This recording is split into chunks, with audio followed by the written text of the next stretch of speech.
Ya estamos en Salud y Previsión 110.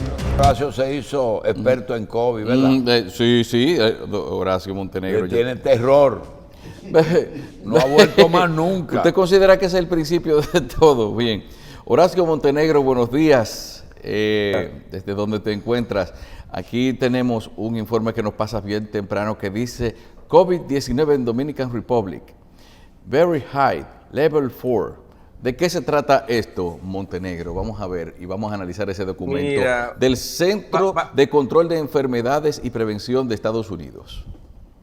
Exactamente, el Centro para el Control y la Prevención de Enfermedades, que es una agencia del Departamento de Salud de Estados Unidos,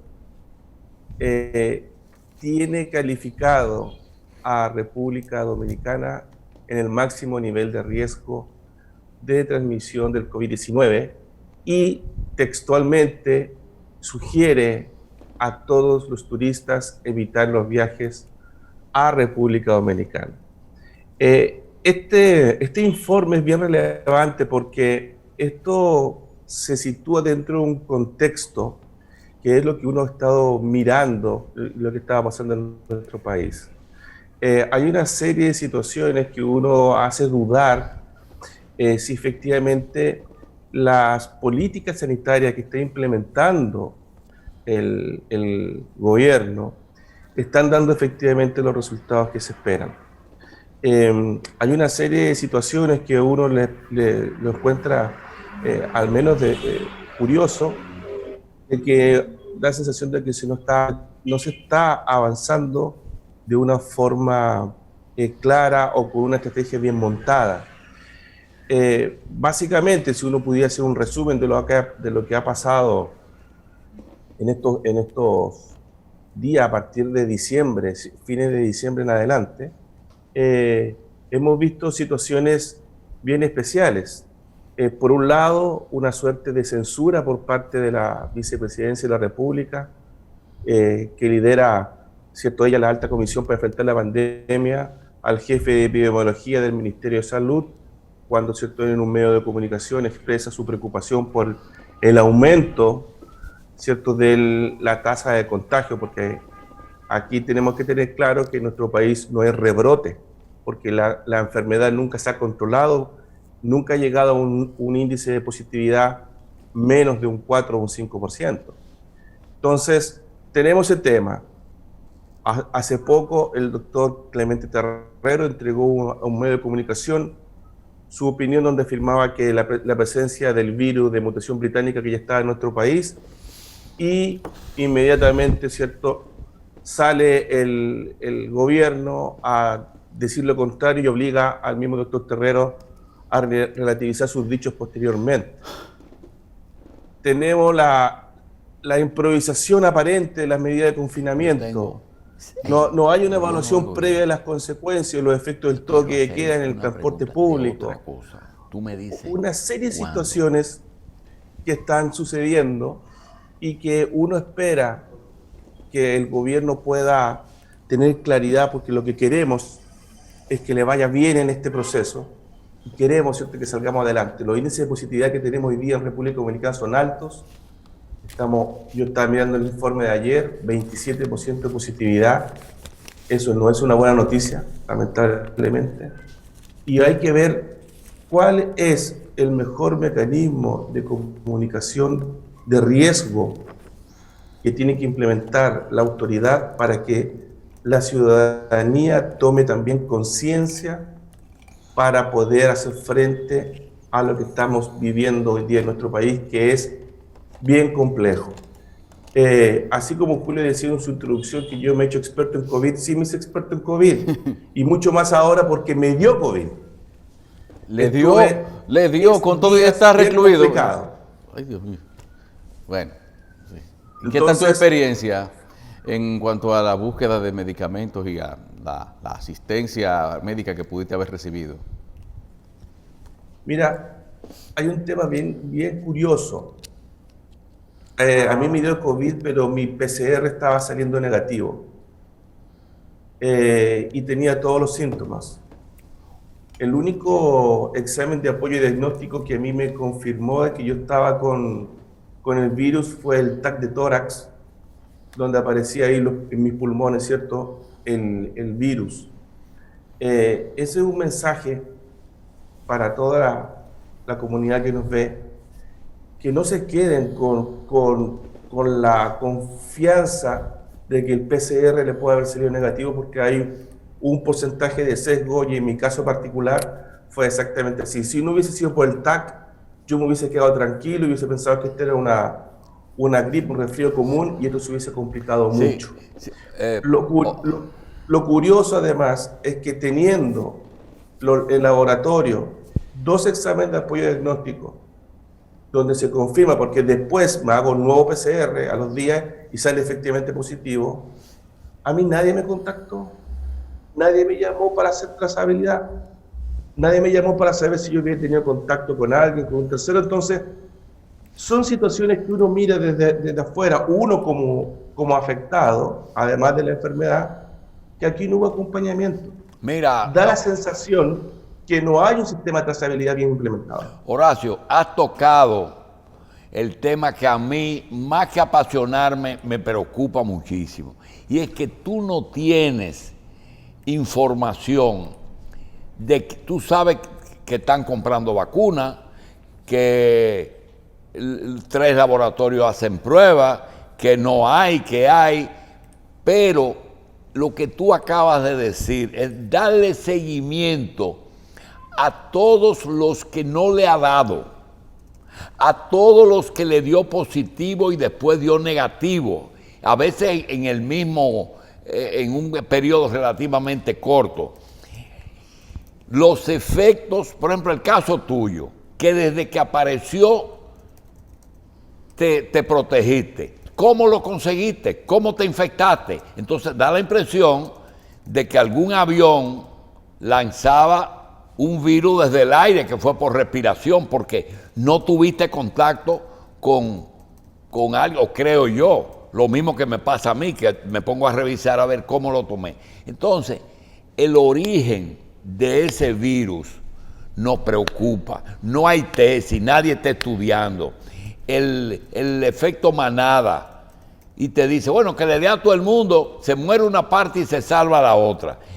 Realmente, Horacio, los efectos ulteriores, los no deseados, que le quedan a uno, y que ya alguien ha escrito, de que te da taquicardia, de que se te cae el pelo, de que tienes menos capacidad cognitiva, es decir, que tienes más límite de tu conocimiento, de captar conocimientos, de que te duelen las articulaciones, de que tu respiración no es la misma. Pero ayer decía la doctora Bobadilla que se ha abusado de la tomografía. Hay gente que se ha hecho una tomografía casi 2 semanales o 3 con una cantidad de radiación. Háblanos. Mira, en el tema del abuso de tomografía es probable que la doctora esté lo correcto, ¿no? Yo me hice solamente una sola tomografía y en esa solamente bastó para saber de que efectivamente lo que yo tenía era COVID-19. Ahora bien, respecto a lo que tú comentas, claro, aquí se percibe que falta un sistema mucho más riguroso de testeo, trazabilidad y aislamiento.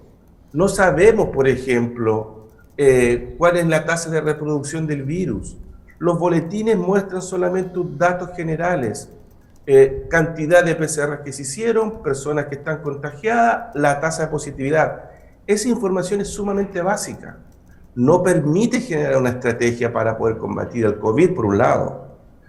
Yo recuerdo, para bien o para mal, que el gobierno que salió tenía instalado un sistema y mostraron en un evento, creo que era en el 6.5, unas pantallas con una serie de controles geográficos, trazabilidad. Y la pregunta que uno hace es, ¿y dónde quedó eso? ¿Qué fue lo que sucedió? ¿Por qué no se potenció? ¿Cuáles son las variables que está manejando la autoridad para la toma de decisiones en el control de esta pandemia? Porque no basta con las vacunas. Hoy día estamos nosotros viviendo, y hemos visto en las redes sociales cómo los pequeños empresarios, ¿cierto? Y los emprendedores están dando grito al aire, porque con estas medidas del toque de queda están yéndose todos a la quiebra. ¿Cómo conjugar ese equilibrio entre la economía y la salud? Porque al final, sin salud no hay economía. Entonces, el mensaje que uno quisiera ver con mayor optimismo de que el Estado está comenzando a utilizar a los talentos que hoy día existen, porque aquí hay mucho talento en el área de la salud, bioestadísticos, ingenieros, gente que conoce de la administración de los sistemas de salud, para que entre todos definamos una estrategia clara y con una comunicación efectiva a la sociedad. Porque uno ve también que aparentemente la represión frente al incumplimiento de los protocolos sanitarios está segmentado a un segmento socioeconómico exclusivo. Aquí hay fiestas clandestinas, bodas clandestinas, donde claramente en la tarjeta de invitación dice boda desconectada, no publique nada, con miles de personas en un evento, en un exclusivo club de Santo Domingo, y no hubo sanción.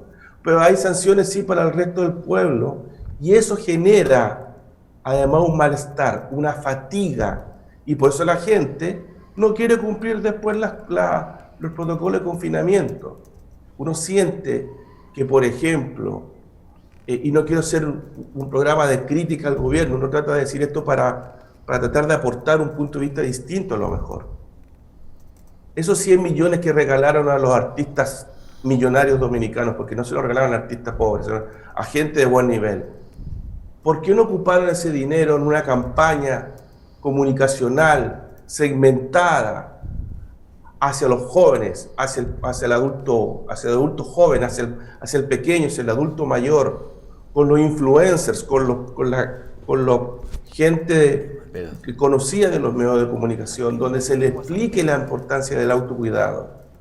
No se hizo.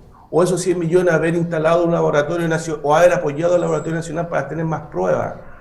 No sé, a veces uno siente que la discrecionalidad en la administración de los recursos a veces se pierden. Yo estoy seguro que el presidente Abinader quiere salir de esto adelante, pero se requiere a veces, no sé, mayor coordinación, mayor participación de las personas, ¿cierto?, en opinar, en dar su punto de vista, porque estamos todos arriba de este mismo barco. Y curiosamente, no estamos mirando las experiencias previas que han pasado en otros países, porque esto no es una situación exclusivamente de República Dominicana. Esto que estamos viviendo, lo están viviendo prácticamente la mayoría de los países, ¿cierto?, que están siendo afectados por esta terrible pandemia. ¿Cuál es tu opinión? Eso es lo que pasa, entonces. Bueno, yo tengo algo que preguntar. Sí, pregúntele. Horacio, hay un objetivo de este espacio, y es la seguridad social en el área específica de los prestadores y de las ARS. Y quisiera que tú me digas hasta qué punto las ARS han podido vadear y vencer los obstáculos de una situación que nunca se planeó. Es decir, cuando se diseñó el sistema de seguridad social, no se diseñó para una pandemia. Y una pandemia afecta costosamente a la economía del usuario, del patrón y de la ARS. Yo quiero preguntarte, hasta ahora, prácticamente con un año ya del debut de eso, ¿cómo han sido afectadas las ARS y en qué ha sido positiva su ayuda, si es que ha existido? Mira, yo me imagino, sin tener información cabal respecto a la situación que están viviendo financieramente las ARS, que ha sido un periodo bien complejo. El aumento en el nivel de gasto producto de la pandemia, no solamente en la atención del paciente que tiene COVID-19, sino que en la complicación de los pacientes que no han podido hacerse sus tratamientos por enfermedades crónicas que pueden tener, por tratamientos de cáncer, para el tratamiento de su enfermedad, para tratamiento de las enfermedades crónicos renales, y que todo ese grupo de personas que tienen que tener controlada su enfermedad no lo han podido hacer por esta pandemia, genera como consecuencia un aumento en el gasto de salud por los deterioros asociados, ¿cierto?, al no tener controlado su enfermedad. Si a eso le sumamos todo el gasto que las ARS tienen que asumir en apoyo de sus afiliados, para los pacientes que se complican, para aquellos en especial que tienen que entrar en internamiento y UCI, la situación no deja de ser compleja. Yo siento que las ARS han estado dando la batalla, se han puesto como corresponde frente a la situación, pero aquí no basta solamente el apoyo de las ARS para salir adelante de esto. Yo creo que aquí es un trabajo mancomunado. Las administradoras de riesgo de salud tienen que dar su opinión, tienen que dar sus consejos y sus sugerencias de cómo manejar y ayudar a manejar de mejor manera la estrategia sanitaria del país. Ellos tienen la información, tienen datos relevantes de cómo se está moviendo el virus, y tenemos que hacer frente a la situación que estamos viviendo, porque el tener hoy día un 27% de positividad en el país no es un signo de éxito de la política sanitaria que estamos implementando para poder salir adelante de esta pandemia.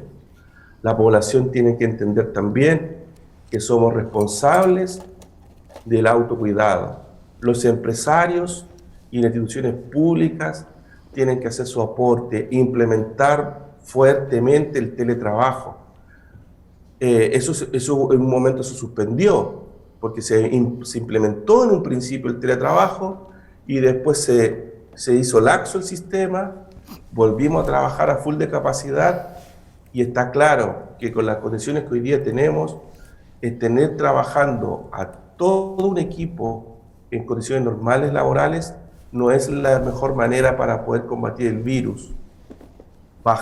Tener gente en teletrabajo o trabajo remoto también impacta a la cantidad de personas que andan circulando en la calle. Se puede modelar mejor, no vamos a tener tantos colapsos en el sistema público, porque la gente no solamente se contagia en las fiestas clandestinas, se contagia en el transporte público, en el metro que va lleno, en las filas que tienen que hacer para tomar sus vehículos, las guaguas, como le decimos aquí en el país. Entonces, tenemos que mirar ese contexto general. Todas las políticas de confinamiento, el tema de las vacunas, son todas bienvenidas, estamos súper esperanzados, pero tenemos 2 meses más por delante antes de que lleguen las vacunas, y que esto puede generar una situación bien compleja cuando, Dios no quiera, se pueda colapsar el sistema sanitario total, tanto hospitalario como público como privado, y tengamos que lamentar situaciones bien complejas de aumento de fallecimientos de nuestros ciudadanos. Bien. Y de hecho falleció el expresidente de la Sociedad de Neumología de COVID-19. Sí. Lamentable. Entonces, cosas son de estar preocupados y ocupados. Sí, Horacio, indudablemente que el Estado o los estados son los responsables de la salud de sus ciudadanos. Y en caso de pandemia, es más, es el único responsable de la prevención, del tratamiento y de la cura de los ciudadanos. Lo que trae como consecuencia que ellos tengan que controlar todo eso que hoy nos molesta, como el distanciamiento, la mascarilla y las medidas sanitarias que implican. Porque en el caso de contaminación, al Estado es que le toca únicamente esa responsabilidad. Ahora, hay la posibilidad de que el Estado quiera auxiliarse de otros fondos, y está el caso, dice, bueno, es una enfermedad y el que tenga una ARS o un asociado o una protección de un seguro, que cobre ahí. Y no es así. La pregunta es, en un momento como este, ¿hasta dónde las ARS pueden usar sus recursos para derivarlos a un área que ellos no planearon? Y segundo, ya en una situación en que existen problemas de tarifa, que ellos entienden que esas tarifas, los médicos entienden, o los prestadores de servicios, que es injusto, y ellos también lo entienden, pero tienen otras consideraciones. La situación es que uno se pregunta, cuando viene esto y comience ahora el desempleo masivo y la desafiliación, ¿cuál tú crees que va a ser la situación de las ARS, sobre todas de esas que han crecido mucho? Va a ser muy compleja, porque van a tener inmediatamente el primer efecto de menores ingresos por los afiliados, ¿cierto? En especial en el plan básico. Yo no veo, yo creo que las ARS han hecho un gran esfuerzo y no sé si tienen mucho margen más para seguir apoyando esta situación. Aquí, por lo mismo reitero, y a mí no me gusta hablar ni hacer críticas, y tú lo sabes, Julio, a los gobiernos y a las autoridades, pero el comentario que he querido hacer hoy es justamente para llamar la atención a eso, porque uno lo que espera es que le vaya bien a este gobierno en esta administración de la pandemia, y eso significa que tienen que trabajar en conjunto con todas los que participen en este escenario de la salud. La ARS sin duda es importante en este proceso, y tenemos que en conjunto, y reitero, buscar las mejores estrategias para hacer frente a esta situación. Y yo creo que reiterar que buscar una estrategia de comunicación de riesgo efectiva permitiría a la población poder tener más conciencia en el manejo y en el comportamiento frente a esta pandemia. No solamente al segmento socioeconómico medio bajo, en especial a aquel segmento socioeconómico medio alto, que es donde uno espera que la conciencia sea mayor por todas las condiciones que eso significa, ¿cierto? Gente más educada, gente de la élite, además, la élite que nos gobierna.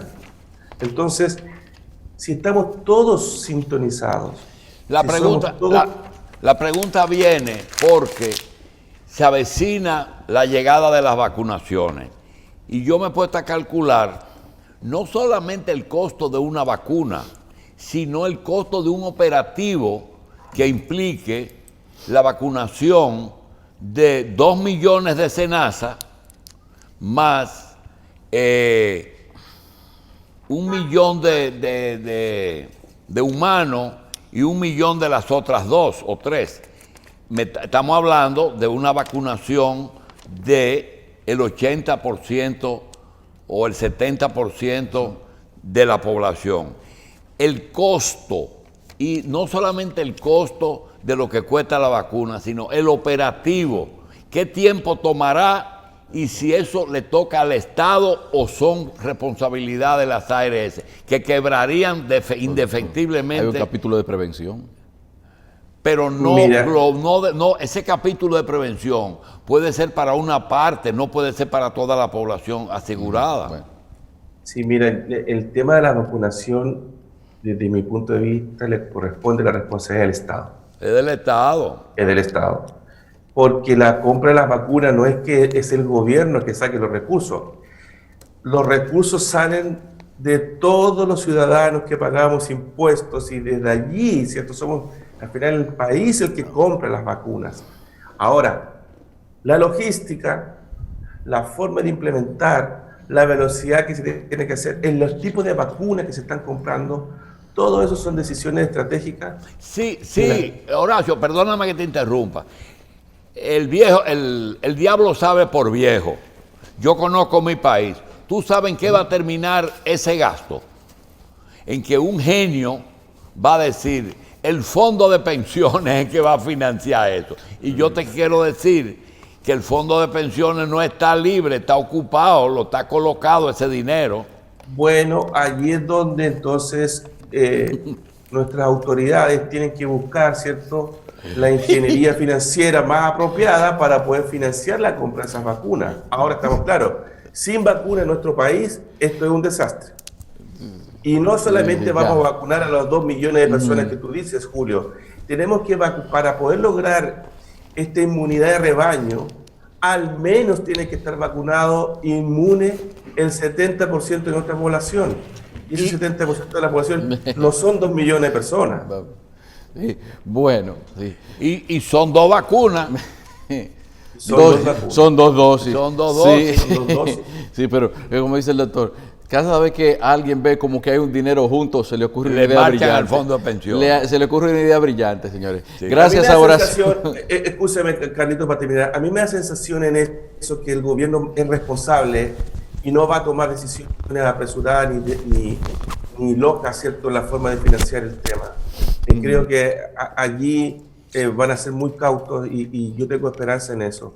El mensaje básicamente es el que he tratado de dar, que las estrategias sean más concretas y que se ocupen más mecanismos de control y que sea mucho más profundo el sistema de testeo, trazabilidad y aislamiento, porque esa es la única forma de poder tener datos claros para poder definir las estrategias que sean efectivas. Bien.